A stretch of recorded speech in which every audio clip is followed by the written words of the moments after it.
All right, so you want to get behind the wheel of a big rig, huh?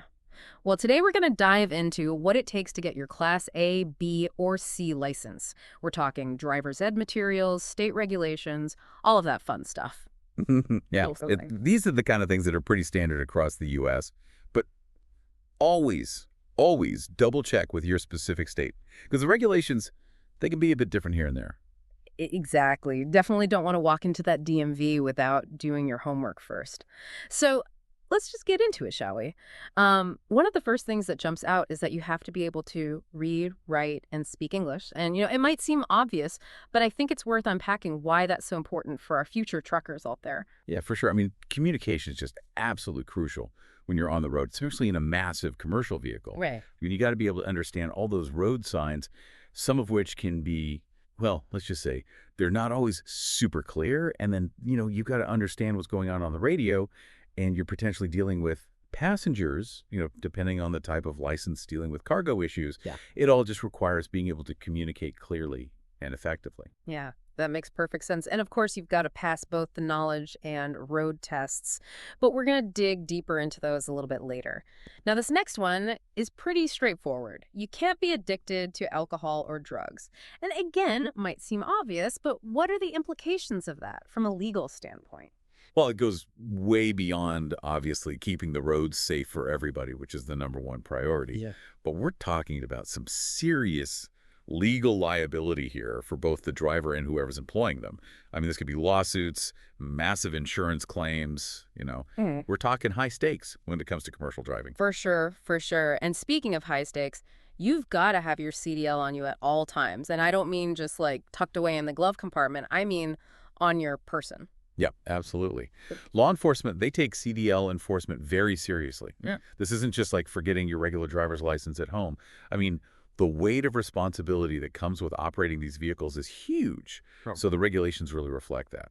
Yeah, no, absolutely. And that actually kind of leads perfectly into the next set of requirements here because, frankly, these threw me for a loop when I first saw them. First of all, you have to actually declare that you don't have a license from another state or country.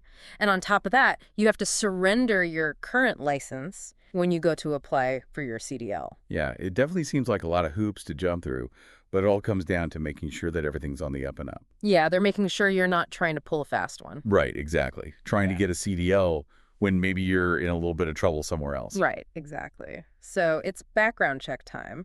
And they're not messing around here, are they? They ask for your social security number right off the bat. Nope, they are not playing around. Yeah. This goes way beyond speeding tickets. We're talking employers and the government getting a really good look at your history. So we're talking criminal records, past employment. I've even heard of credit history playing a role here.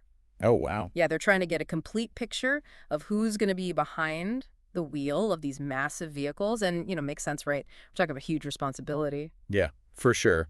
And of course, we've got to talk about insurance, right? Now, obviously, we all know you need insurance for your car, but commercial vehicle insurance, that's a whole other animal. Whole other ball game, absolutely. I mean, you think about the kind of damage a fully loaded tractor trailer can do if it's involved in an accident, and suddenly it makes sense why these coverage amounts are so much higher than your average personal vehicle. Yeah, absolutely. And here's a scary thought, all right? Any law enforcement officer can just decide to inspect your vehicle if they suspect it's unsafe. And I'm not just talking about a quick look under the hood or anything. I mean, this is a full-on inspection. They can pull you over, inspect all of your cargo, potentially even make you reload or remove cargo right then and there. Wow. It just goes to show you how important it is to make sure everything's on the up and up at all times. Yeah. So you've aced your written test, you got all your paperwork in order, it is exam day, you're feeling good, but remember, it's not just about acing that parallel park, right? What's the examiner really looking for when you get in that vehicle? So much more than just your technical skills, I got to say. I mean, can you handle the vehicle? Yes, that's important. But what's even more important is that you're demonstrating professionalism.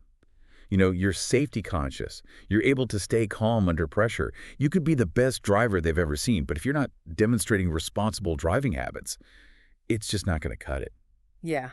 It makes you think, right? I mean, we hold commercial drivers to this incredibly high standard, and rightfully so, but maybe, just maybe, we should be asking ourselves if we should be holding all drivers to a similar standard. What do you think? Something to think about, maybe next time you're out on the road.